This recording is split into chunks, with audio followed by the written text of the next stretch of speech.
Everyone, attention. Ooh. Stop your hands talking. I am Dr. Jess Kukulik, Professional Development Director for the Rochester Bridges to the Doctorate Program. Our sign Bridges, the full name, Rochester Bridges to the Doctorate Program. And this program is to help train students to prepare for PhD programs. We have a variety of learning opportunities here that often our students don't receive. And part of Bob's presentation will be how to navigate academic culture. It will be very interesting to watch.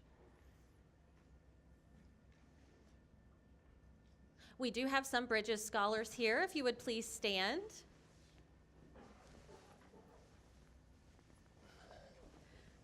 Excellent.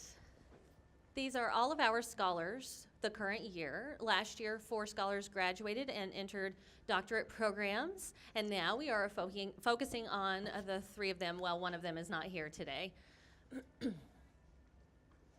We have a little bit of an announcement. Our WOW series, we try to host 3 times per semester, and our next presenter will be Derek Braun from Gallaudet University. He is a faculty in the biology program at Gallaudet, and he'll be coming Wednesday, December 7th, 10:30 to 12 noon. We will have flyers over at the table if you can grab one on your way out, and please plan to join us again for that presentation. Now, WOW, what does that mean? World of Wonder in Science Seminars, or WOW for short. The purpose of these seminars is to give our Bridges scholars an opportunity to network and get a taste of what is involved in science, both biomedical and behavioral science fields. It's an opportunity for them to network and find out who is involved in these fields. We try to work on finding scholars lab mentors, and this is an opportunity for them to meet potential mentors in the future. So we provide them this opportunity to meet a variety of individuals. Any questions thus far? Also, we provide the presenters with networking opportunities. If they would like to become a mentor or accept some of our scholars or other students in their labs, this is a good opportunity for presenters to network and what it means to be deaf in the academic culture. Any questions? Is all of that clear so far what the WOW seminar series is for? We hope to see you again next month then. Now, I am very pleased to introduce Dr. Robert Pollard. He's sitting right up here in front. I will give a bit of his background. He did work at the Deaf Wellness Center at the University of Rochester Medical Center for many years there.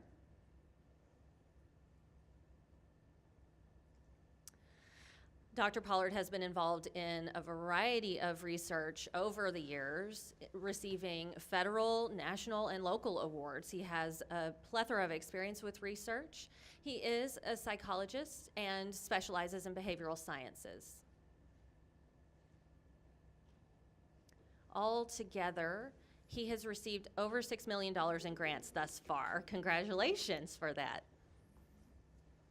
He has also published more than 90 articles in his time, as well as book chapters, and produced 15 videos in ASL, American Sign Language. He's interested in researching psychopathology, psychological metrics, linguistics and interpreting, forensic evaluations, intimate partner violence is also something he's interested in. It's also known as domestic violence, and public health issues. He specializes in the deaf population more so than anything else. And he has been involved in many national organizations, including the APA, which is the American Psychological Association. That's a top psychological association and has multiple member benefits and et cetera. You can ask Dr. Pollard about that later if you'd like.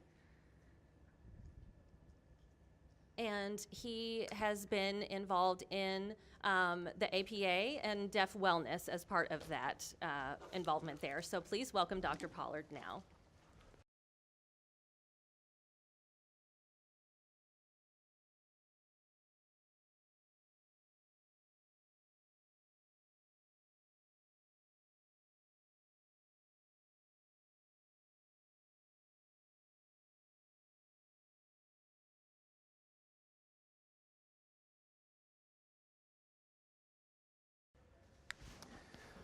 So first I want to talk about communication and the choices that I made regarding communication today after some consultation with Jess as well.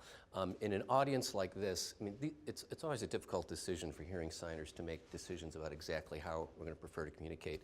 But in an audience like this, I will prefer to use sign-supported speech and ask Nikki and Matt to use ASL for me so that you all can decide where you want to look.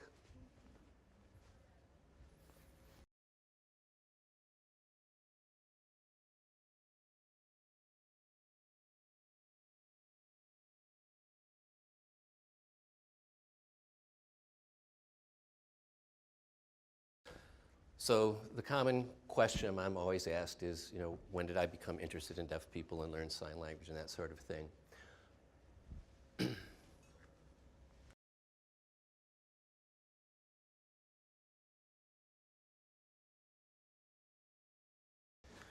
So I didn't learn sign until I went to graduate school, and I wasn't particularly interested in doing deaf-related things until graduate school, although I had a friend that was in my neighborhood when I was growing up here in Rochester who happened to be deaf. And of course, growing up in Rochester, anyone is certainly aware of the size of our local deaf population, so I'm sure that had some unconscious sort of influence on me, perhaps.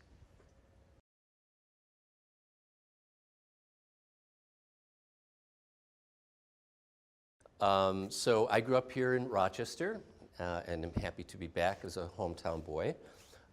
And when it was time to go to college, I went to a college called Union College, which is near Albany in a town called Schenectady, New York.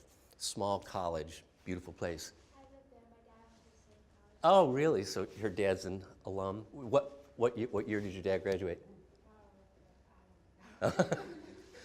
Probably a long time ago like me. Yeah, okay. If you'll click one for me.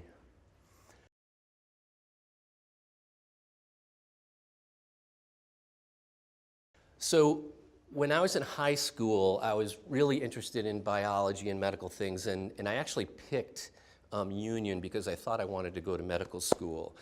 And they had a really good reputation for the number of, the percentage of students that successfully got into medical school.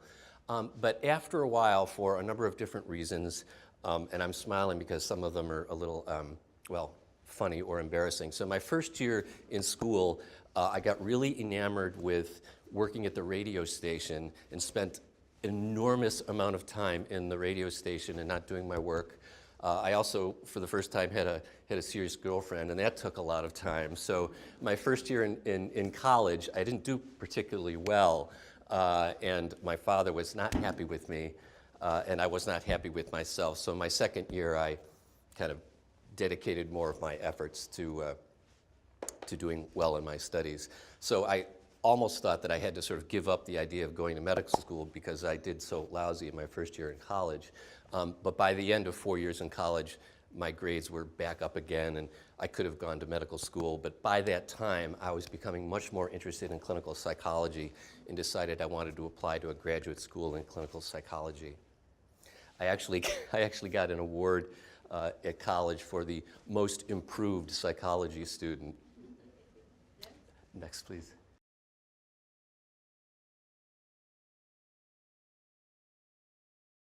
I was actually a double major in college in biology and psychology, and was taking courses in those two fields. And in the psychology field, I was beginning to do a number of different kinds of research projects, but especially projects related to the sort of the overlap or the intersection between biology and psychology, which I'll call psychophysiology. And that was my real strong area of interest during the later part of college. And I designed an experiment that I won't bore you with the details of it, but it was a psychophysiology experiment that I later found out was impressive to the people that I was applying to graduate school for, and as I will emphasize again later, for successful entry into graduate school, nothing is more important than getting research experience. It's really, really essential for, at least for scientific-related graduate school entrance. So any of you who are in college here and thinking about possibility of graduate education later on, I strongly encourage you to get involved in any way in research projects. Next.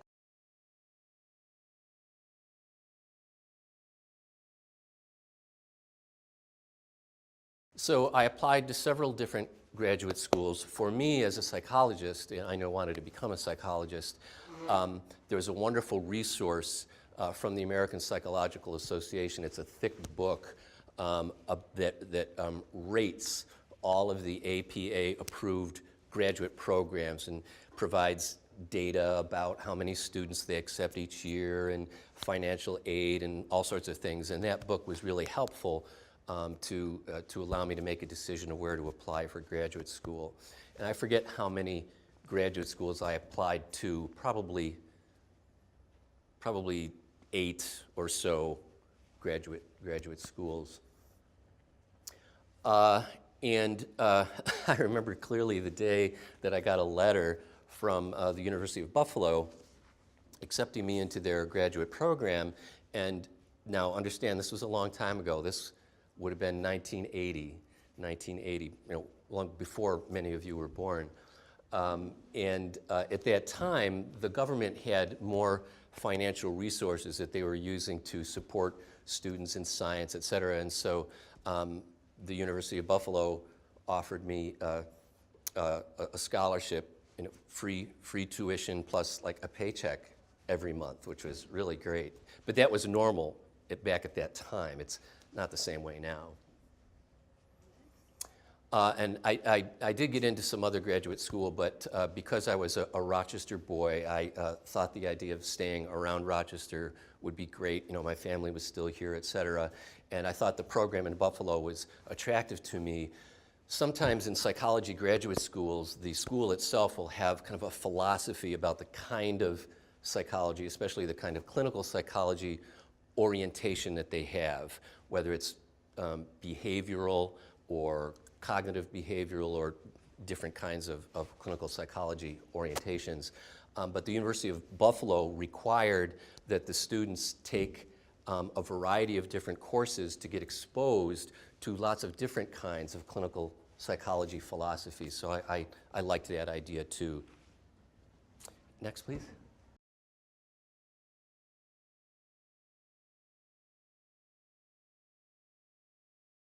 So it's often true that in many graduate schools, the faculty will select students based on a match between the faculty's research interests and what the students' research interests happen to be.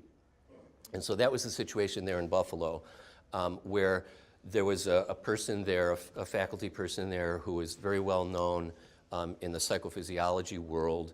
And because that was my interest at the time, I'm sure that's why I was, selected to go to the school and work in his lab, in his psychophysiology lab. So I started doing that, and I was involved in designing and carrying out a number of different psychophysiology experiments, in particular in a sort of subfield called biofeedback. Biofeedback is simply the idea that you use machines to inform you of bodily functions that you can't normally perceive, like EEG or blood pressure, et cetera, so the machine will allow you to see that and then use like relaxation techniques or other kinds of techniques to try to control some of these physiological functions. So that's what I was doing. And in my first year of graduate school, I was invited to give a lecture, not a poster, but a lecture at a fancy psychophysiology conference, which was a big deal for a first-year graduate student to be invited to give a lecture instead of just a poster or something. So I did that, and I went to this conference, and my lecture was on the first day, and the conference itself was, I think, a four-day conference. And what happened after I gave my lecture, which was fun, and I enjoyed what I was talking about, of course, I went to, the other lectures that were happening and, networked and interacted with people. But by the end of the 4 days, or 3 days or 4 days, I actually felt like I'm not really interested in what these other people are doing. I'm only interested in what I was doing. I thought, ooh, that's a bad sign to not be interested in the broader field. So I like to say I had a kind of existential crisis when I left the conference thinking, well, maybe psychophysiology is not the right fit for me.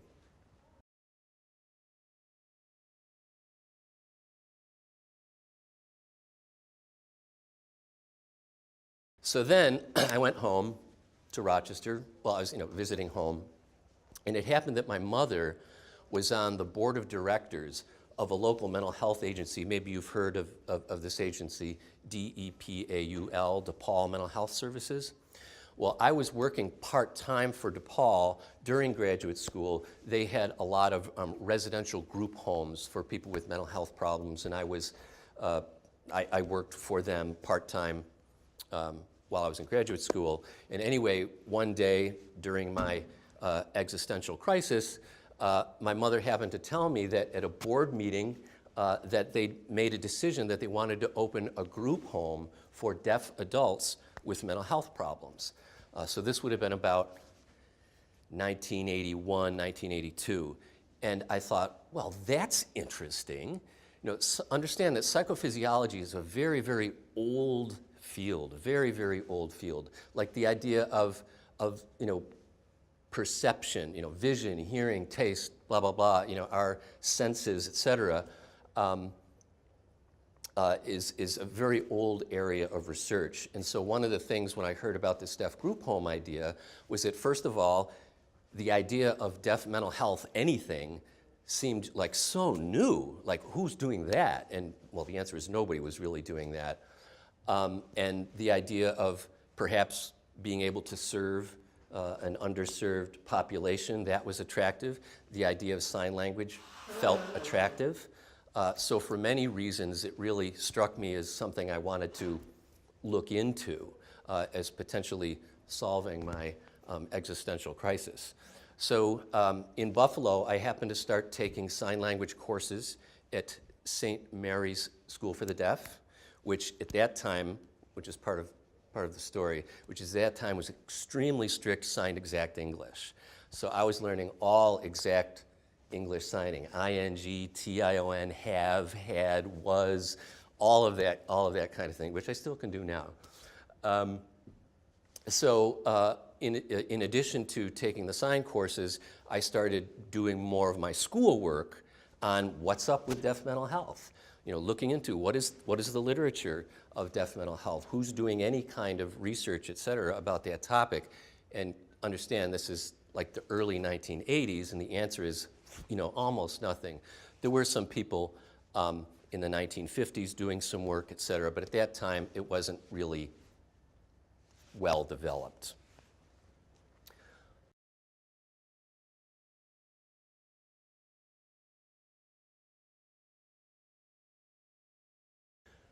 So, and I had to ask my, what we call our major professor, my psychophysiology professor. I remember feeling a little bit nervous going into his office and letting him know that I've decided to quit psychophysiology and start focusing on deaf-related psychology things. And he was very supportive, very, very supportive, and I appreciated that a lot. So while I continued my very strong interest in studying, et cetera, deaf-related things and learning sign, et cetera, hold on. So let me back up a little bit. So that group home, the DePaul Deaf Adult Group Home, opened around, I don't know, maybe 1982 or around in there.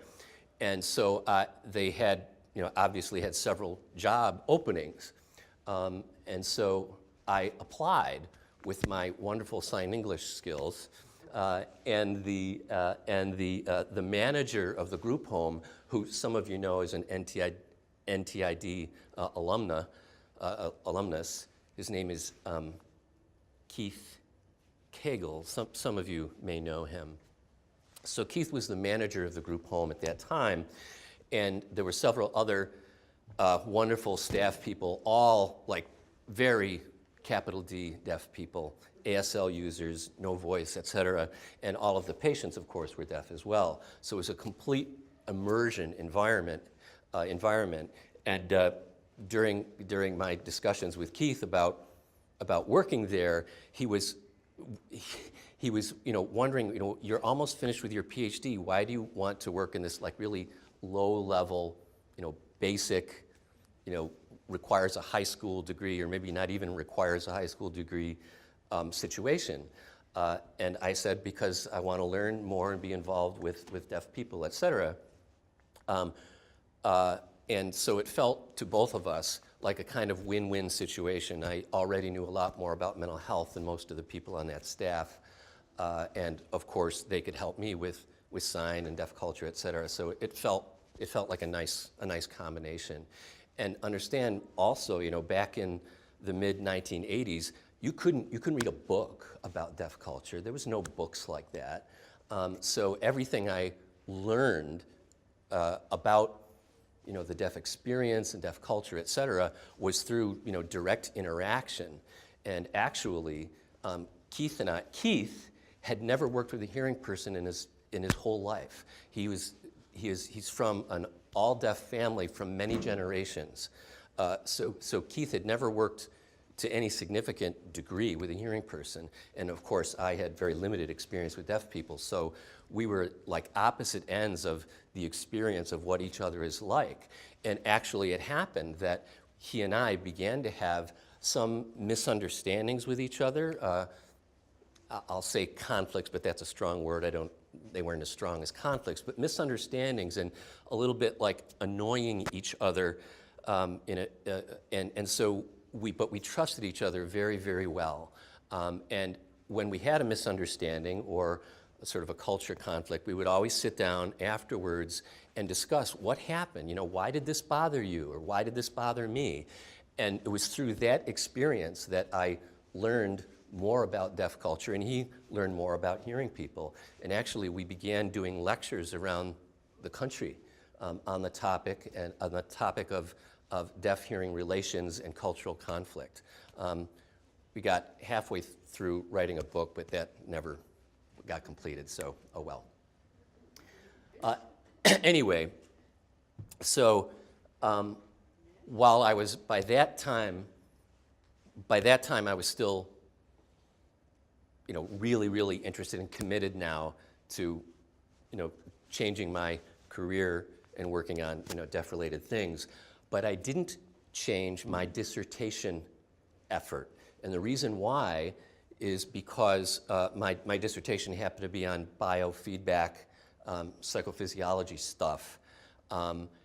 And like many colleges, students in the psychology major are required to, or strongly encouraged to participate in a certain number of experiments. So you had this pool of college students that you could take advantage of for experiments. So I decided that was wise and easy to use the college students as my experimental subjects, rather than changing ideas and thinking about a deaf-related dissertation and where would I find deaf people and all that stuff, which would have really dragged out my dissertation work. So I decided that it would be more time expedient to just continue the dissertation in psychophysiology. And I think it was a really wise decision.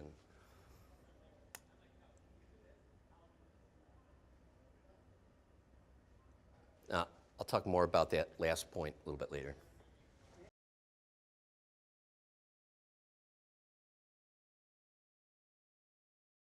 So psychologists are required to do a one-year internship experience before they get their PhD. And usually a psychologist will look for APA-approved internship programs around the country and go to those programs. Well, at that time, again, there was no APA-approved internship program that would give me any exposure to deaf people, so I didn't want to do that. So I happened to hear that NTID had an internship program. Back then they did. Jane Bulduck was the person who ran that program. Some of you may remember her. Anyway, so I had a talk with Jane, and she was happy to offer me an opportunity to do an internship experience at the counseling center. Back at that time, NTID had its own counseling center. So they accepted me as an intern there. So when I went to the University of Buffalo and asked if it was all right if they didn't mind that I didn't do an APA-approved internship, they said that was okay with them if I also got inpatient experience. So, you know, of course, here at NTID, I couldn't get inpatient psychology treatment experience. So I worked out a plan with Rochester Psychiatric Center. So I worked here at NTID 3 days a week, and I worked at Rochester Psychiatric Center 2 days a week to get my inpatient experience. And that was all right, you know, with my University of Buffalo people. So that's how I completed my internship and was able to get my PhD in that unusual way. And of course, during that year here at NTID, I continued to take real ASL courses instead of signed English courses. And so that plus, you know, the continued interaction with the deaf group home where I stayed and worked through my internship year as well really helped me, you know, improve my signing skills and knowledge of deaf community, deaf culture, et cetera. So then it was time to look for a job after internship was over with. Do my next one, please.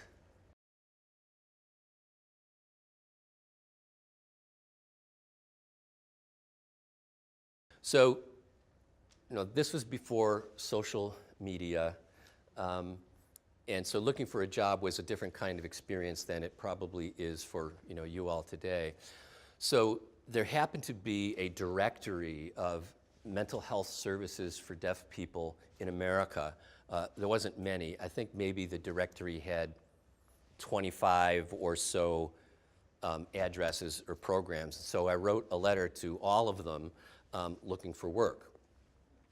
And it happened that a program in Columbus, Ohio offered me a job. It was a place called the Community Center for the Deaf in Columbus.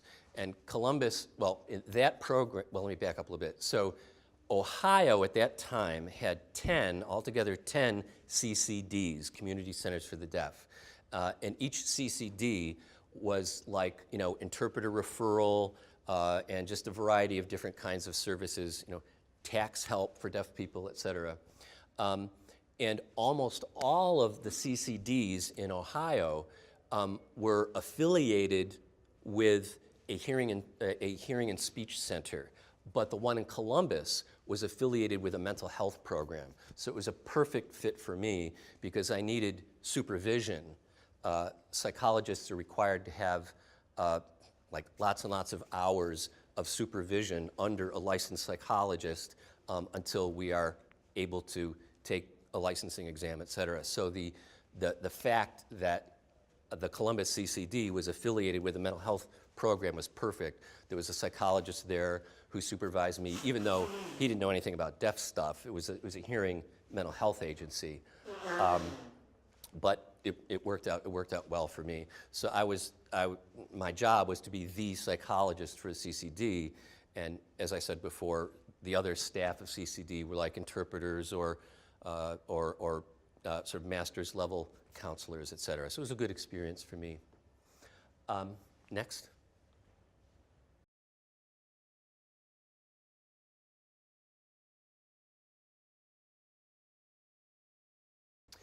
So at that time, my thoughts about my long-term career was that I wanted to be a clinician. I didn't have any particular goals related to research or academia at that time. Next. And actually, that's not unusual in my experience in meeting other psychologists or people in the mental health fields, that often people want to, quote unquote, help people, you know, and to become a clinician. And it's the frequency that people become interested in research, you know, varies, of course. But anyway, so we'll go to the next one down.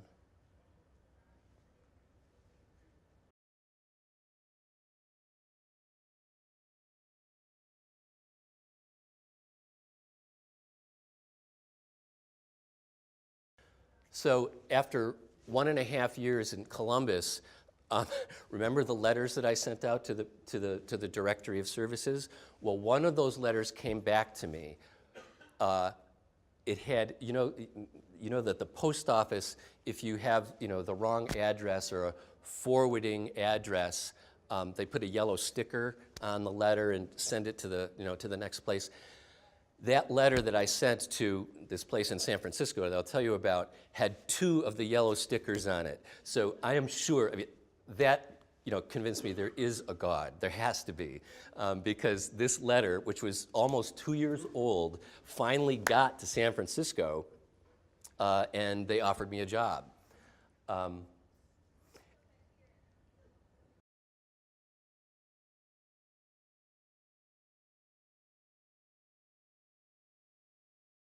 This place in San Francisco was called the Research and Training Center on Deaf Mental Health, and it was under the University of California, San Francisco.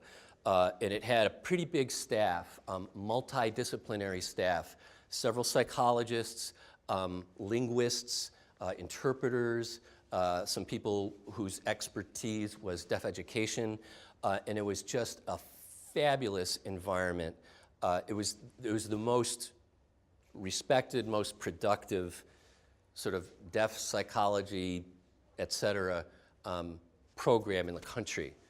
Not to mention it wasn't bad living in San Francisco.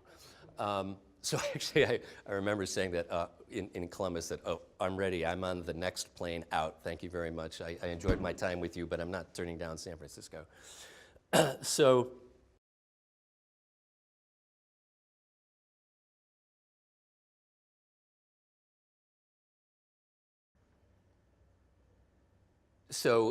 in addition to the research work they did, and they got their funding mostly from a big grant from what was then called NIDRR, the National Institute on Deafness and Rehabilitation Research, which is under the Department of Education. And their head psychiatrist was extremely famous, a woman named Hildy S-C-H-L-I Schlesinger. And if you've ever seen the book Sound and Sign, she co-wrote that book. She's a very, very famous American psychiatrist who kind of got in the deaf field probably in the 1950s or early 1960s. She set up this service program in San Francisco when altogether in America and England, I think altogether there were 6 deaf mental health programs. One in New York City, one in Chicago, one in London, the San Francisco one. I'm forgetting the others, but it was really special to work there. In addition to research, they also, of course, were serving deaf people in the San Francisco area. I also had to, one day every week, travel to an outside town in the Bay Area to serve deaf people in the outside towns. All of the clinicians did that, traveled to some other town outside in the Bay Area to provide services there. And California School for the Deaf in Fremont would send students to our center on a bus so that it would serve them as, when the bus arrived from Fremont. I could tell you lots of stories about San Francisco, but it was a fabulous, fabulous place to work. Next.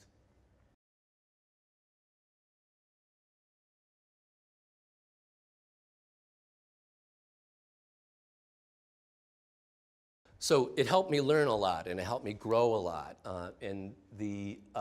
it helped me learn what it's like to be involved with grants or to read successful grants from the Department of Education that they wrote, every 5 years, or research reports they had to send every single year. So I was exposed to that kind of information and grant management and research, experimental planning, et cetera. And the multidisciplinary experience was great too. I learned a lot from interpreters and from the deaf education people, et cetera. And it helped me learn what I was interested in, yes. It helped me learn more about what I was good at or what I was less good at. I tended to be a very careful clinician, and one time was a little bit reprimanded for taking too long to write my psychological evaluation reports, which I wanted quality, not speed. So anyway, it helped me learn and grow in many different ways. I remember this other psychologist said, you should write your reports fast because nobody reads them anyway. And I thought, oh, well, that's an awful attitude. And believe me, I've seen my psych assessment reports have a lot of influence even many years after I've written them. And so that guy was really wrong. Next.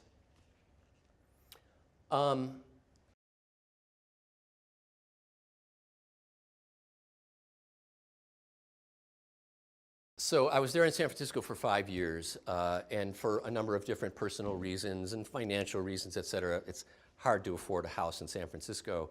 I didn't like the earthquakes, but there were other reasons as well. I decided it just felt like enough time to look for a different job.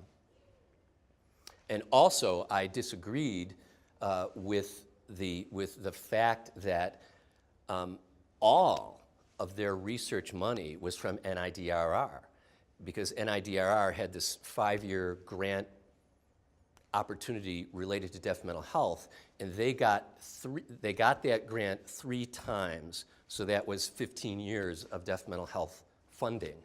But they didn't write grants to other agencies, et cetera, which I knew automatically was a bad idea not to have more diverse funding. So I was concerned about their long-term future, and sure enough, a year after I left, NIDRR decided that they didn't want a deaf mental health 5-year grant anymore. They wanted to focus on the hard of hearing population. So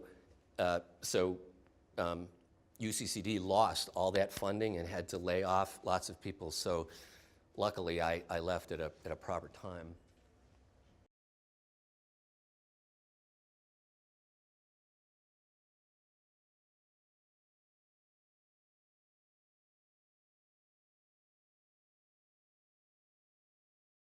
I began looking for jobs on the East Coast again.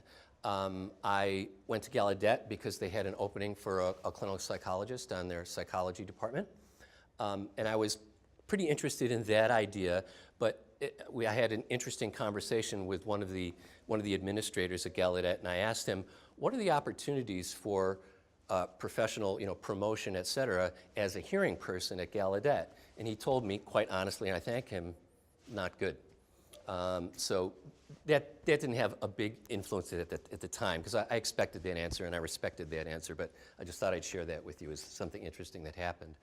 I also interviewed in South Carolina. They had a job opportunity for a person in the Department of Mental Health, the State Department of Mental Health, to direct services, mental health services, public mental health services for deaf people, and I was interviewing for that job as well. But at the same time, all these 3 opportunities were happening all at the same time. And there was an opportunity at the University of Rochester that I read about in an APA publication. And that opportunity was to develop a psychological testing service for the outpatient program at Strong Hospital's Department of Psychiatry. And as Jess mentioned earlier, I had been very interested in psychological testing. I'd done a lot of psychological testing with deaf people and actually some with hearing people as well. I had a small private practice where I did psychological testing only with hearing people as well. So I had a lot of psych testing experience, and I knew that I could set up that program easy, no problem. So next, please.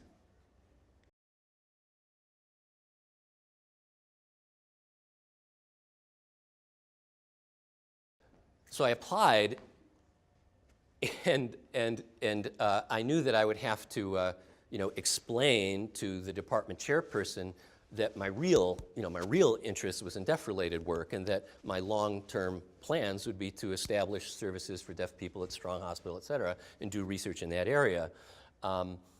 And so I prepared this speech, like this formal speech, to try to convince them that that was important. And I'll never forget that I got like 2 sentences into my speech, and the department chair cut me off and said, "Bob, it's Rochester. We understand that's important." So that was very smooth. Next. Next, please. So I did establish the psychological testing service, which still exists now. And eventually, after my deaf work grew, I was able to give up the psych testing service and give that to other people to run. So one of the first things I did related to deaf things is, as Strong's psychiatry department has the same kind of APA-approved internship I mentioned before. And so what I felt an ethical obligation to bring more deaf people into the psychology field. So I wrote a grant and successfully got a grant from the National Institute of Mental Health to create a specific position within our APA-approved internship program, positioned specifically for a deaf individual. And so I also had some private foundation funding for that as well. So that began what we now call our program for deaf trainees. And we have had, understand it's not easy to find a deaf person at that exact level of their education needing to complete their PhD in clinical psychology and ready for internship. I mean, how many, at that time, this is, understand, 1990. So at that time, how many deaf people were at that level of, readiness for, for that internship experience? And it wasn't easy, but it's easier now, but it wasn't easy back then. But I'm proud that we were able to find a deaf PhD level student to join the internship program, I think every year except 2 since 1990. So that's pretty good. So we also would welcome students, deaf students in master's level programs. We had several from the art therapy program at Nazareth College here in Rochester. We had a couple of social work interns. And we always had many deaf students on co-op from RIT's psychology program. We'd have 2 or 3 or 4 every year. So that's what our program for deaf trainees is and still is.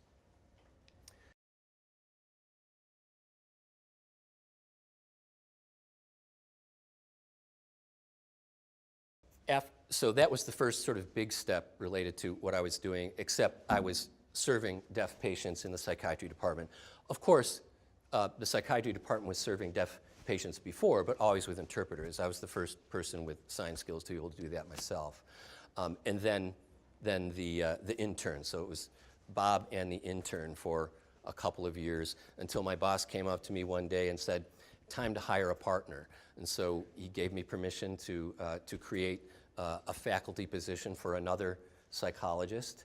And then later on, we grew some more, partly because I was getting research grants, and that helped free up hospital money to pay for more clinicians. And so we had a social work position created, and then a master's level counselor position created so that we could use hospital money to pay for their clinical services, and I could use research money to pay for their collaboration and involvement in research things. Next.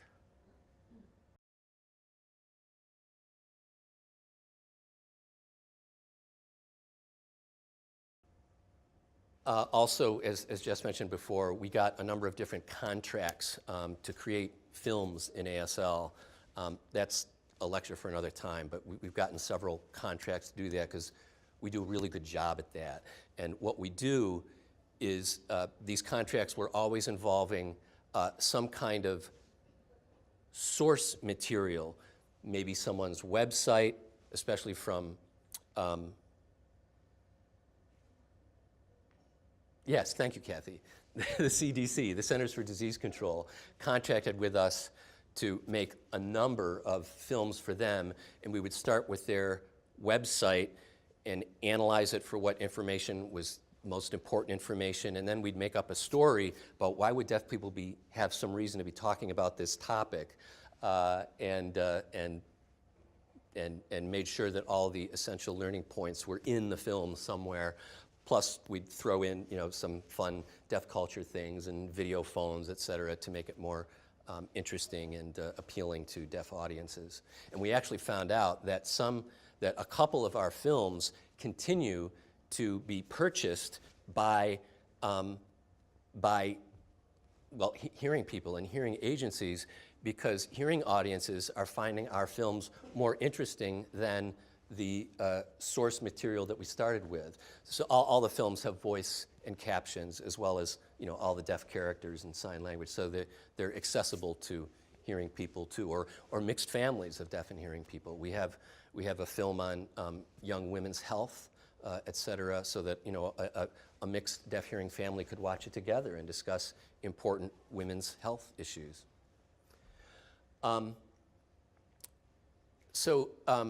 Jess mentioned several areas of my research interest, and I'll just explain a little bit about why there are several areas, and why not just psych testing, boom, or why not just some other area of psychology.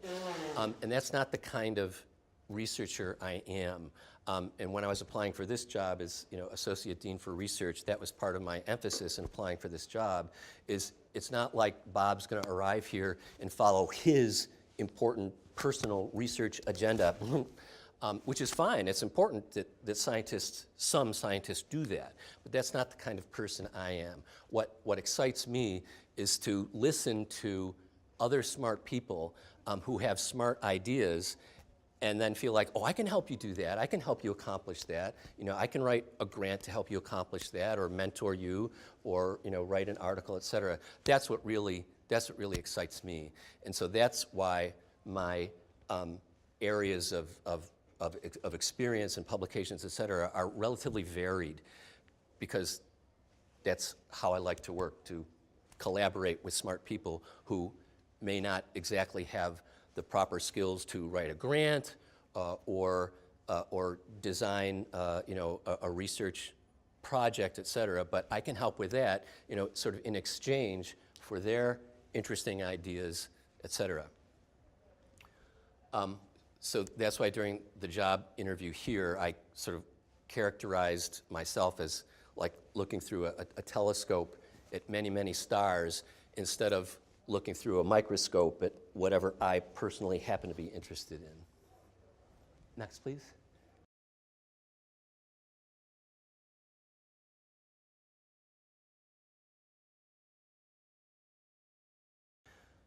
So now I'm going to talk a little bit more about sort of the academic culture, et cetera. At the University of Rochester, the pathways for promotion and tenure, there's about 4 or 5 different pathways. Why? Because some of our faculty primarily do clinical work, serving patients, and they need a way for that to be respected and rewarded, et cetera.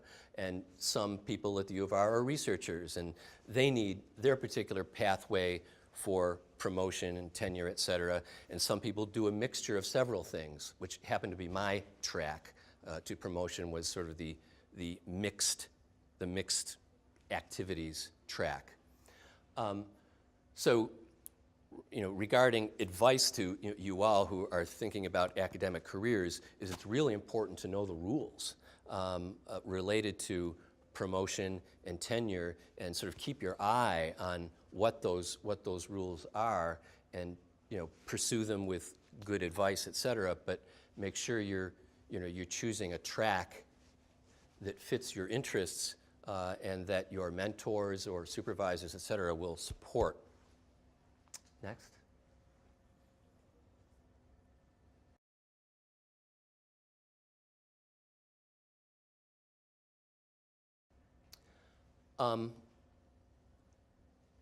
Over the years, in the Department of Psychiatry at Strong, there's been an increase in the formality of mentoring services.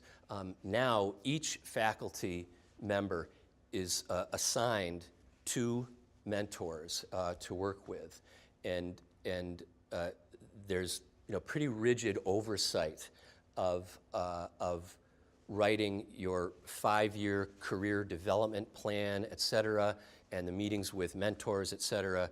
It's become quite formal, and I'd like to see that happen more here at NTID, to more formalize the structure of mentoring, et cetera.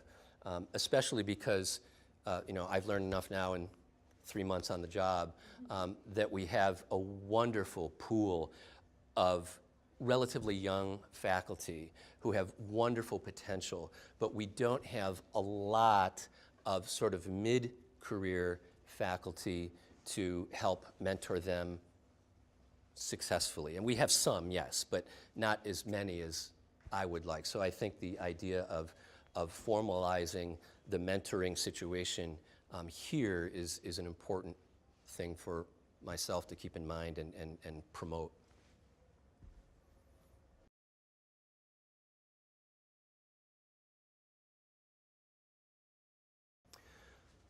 So 26 years at the University of Rochester as a clinician and researcher. I did a lot of lecturing and things, but I didn't, except for 2 times, I didn't teach a formal course. And I was never really an administrator. I ran research teams and actually hosted 2 rather large conferences, but I was never a department chair or any kind of administrator like that. So the idea of coming here at an associate dean level was very scary. But there were certain people here at NTID who really encouraged me, please apply. And my boss at the University of Rochester, I was talking with him about how nervous I was about that idea, and I said, and it's a technical school. I mean, what do I know about engineering or computer science or all these things, wonderful things that happen here? And he said, Bob, other people will know that.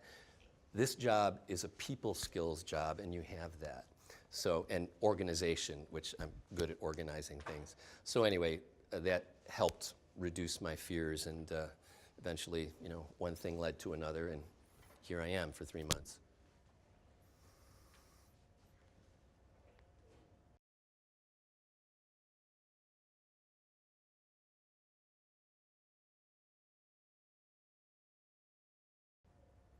So, part of that is believing in yourself, and with discussions with my boss at Strong, we sort of together, he convinced me that I should believe that I could do this job and do it well, and that was important feedback and important in ultimately making my decision that I would enjoy coming here. And it certainly has been a really growth experience, and that's part of why I wanted it too. I wanted to add, what's it like being an administrator, and will I be good at it? Will I be lousy, and what have you? So that was part of the appeal as well.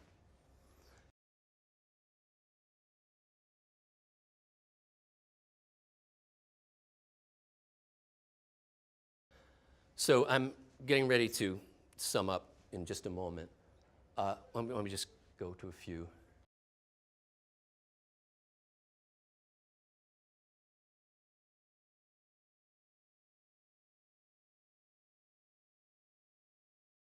Okay, let's hold on there.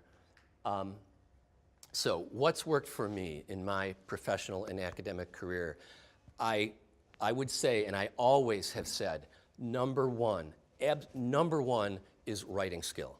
I can't overemphasize the importance of writing skill in an academic career. And I'm thinking of another lecture I do where I have that bullet point twice because it's so important. And if get feedback on your writing, try to improve your writing all the time. It is just so very, very, very important. And of course, also good people skills. I mean, a successful academic career is in part a social experience, and having good people skills is important as well. And we all need good feedback on what we do well or less well regarding not only our technical skills, but also our soft skills, our social skills, for example. Believe in yourself, believe you have something to contribute to a new challenge, to a new step, to a new experience. As I said before, I just relish collaborating with people who have interests or ideas that are different than mine. It's such an incredible growth experience and a great experience to be able to help people as a team to achieve things that I couldn't do alone and that they couldn't do alone. Another hint is publishing. Publish anything you can, everything you can. The best example I have of that is that I was invited to give a speech at the American Psychological Association convention during the APA's 100-year anniversary. And so I proposed a speech on looking back at 100-year history of deaf mental health and what's up, what happened over 100 years in deaf psychology or deaf mental health. So that was actually a fun experience, and I wrote so I gave the speech, and I thought, well, that could be an article. I mean, it wasn't research, it wasn't data, but it was certainly a speech worth giving, but also an article worth reading. So I wrote it and published it, and it has become actually a very popular article because nobody's ever written something about that before. So my point here is that I think many people, especially like junior faculty or young people, underestimate themselves about what they can contribute to a field, to science or whatever field you want to talk about. Don't underestimate your value or your potential contribution, and write, and publish. One person told me that an academic person should always have one article in press, one article under review, and one article you're currently writing.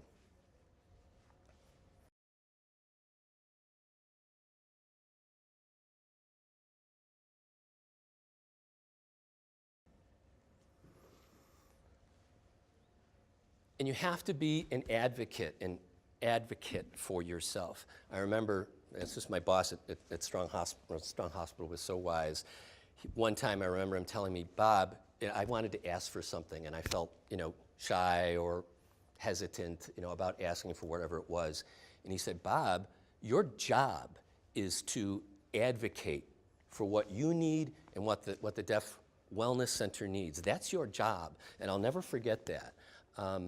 And so I wanted to just share that with you because it's your job too, especially in an academic environment.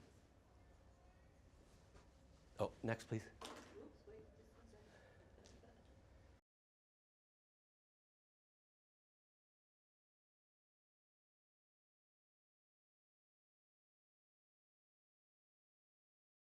There's Lucy with her 5-cent advice booth. So these are my personal recommendations. In graduate school, in my experience, maybe some people will disagree, the difference between an A and a B grade is not worth the time, in my opinion.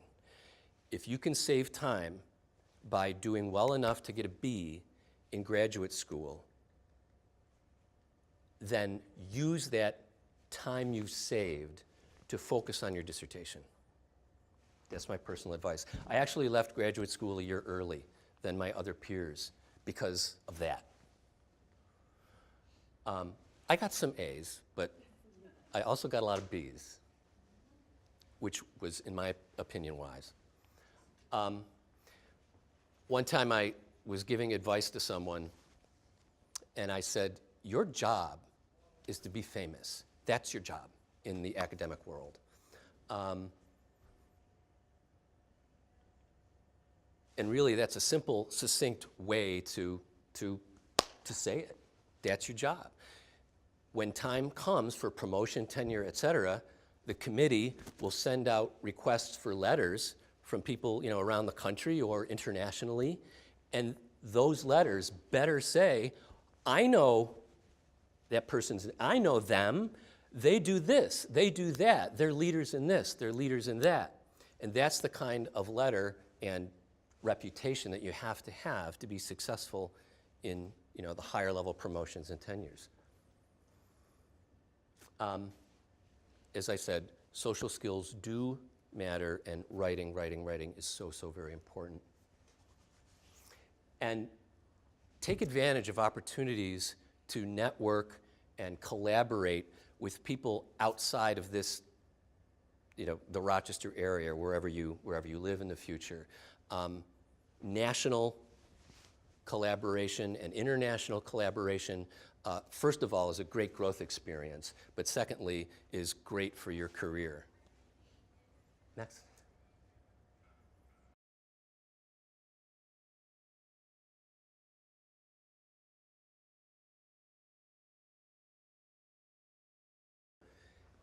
Get honest feedback, even when it hurts to get negative feedback. Next.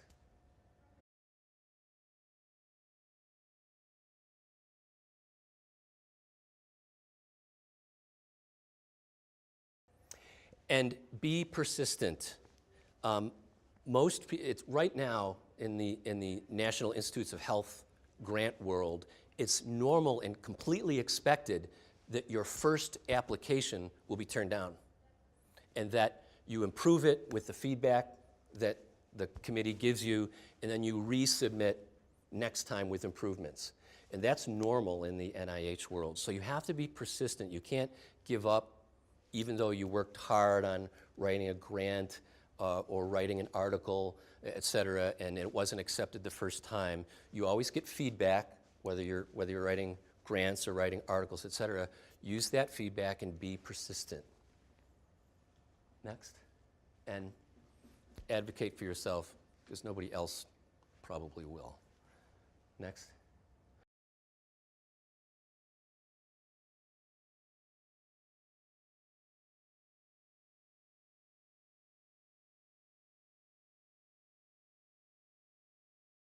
So that's the end of what I plan to talk about.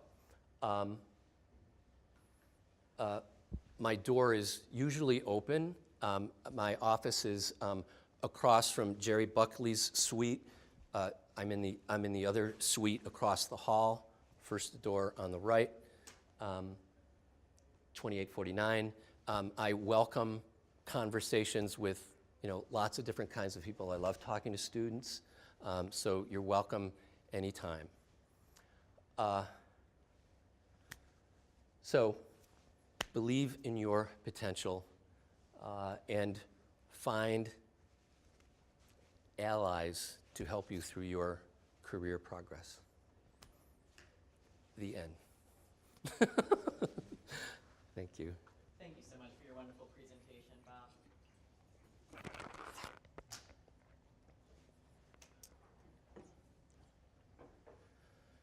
I think that this is a fabulous presentation for all populations here, deaf, hearing, hard of hearing. So now I'm going to turn things over to the audience. I'm curious to know what kind of advice you may have for deaf students specifically. Like, have you seen any graduate or PhD level students in your work, maybe while you supervise them, that you've given advice for, or any kind of tips that you've given that you could give to our audience? Or maybe like an idea of how to network with hearing people as a deaf person. Like, you've been a part of the APA, so what something like that would be. Yeah, I think, well, first you should network with people who are, oh, okay, and I need to look at the cameras anyway. So start your networking with the people who are already in sort of the deaf field, if there are any people in your area, and try to get advice from people there. I've mentored probably almost all of the deaf psychologists that are in America now, because most of them came through the program for deaf trainees at some point, at least the young ones. And learning to work with interpreters is not an automatic skill, especially, I mean, obviously deaf people have many experiences with working with interpreters sort of as a consumer, like when you're a patient or something like that. But in my experience, many of the young deaf psychologists I work with hadn't had experience much working with an interpreter as a team member, like a DI team member. And they needed to grow in that skill area, especially when working with hearing patients, because I required all of our deaf PhD students to work with hearing patients. I didn't want their education to be restricted to serving only deaf people. If they want to serve only deaf people in the future, great, but that they should not be forced to do that. They should be, the license on their wall should be a license to serve anyone that they have the talent to serve. So I'd say that is one thing, is learning to work in a special partnership way with interpreters when you're a professional.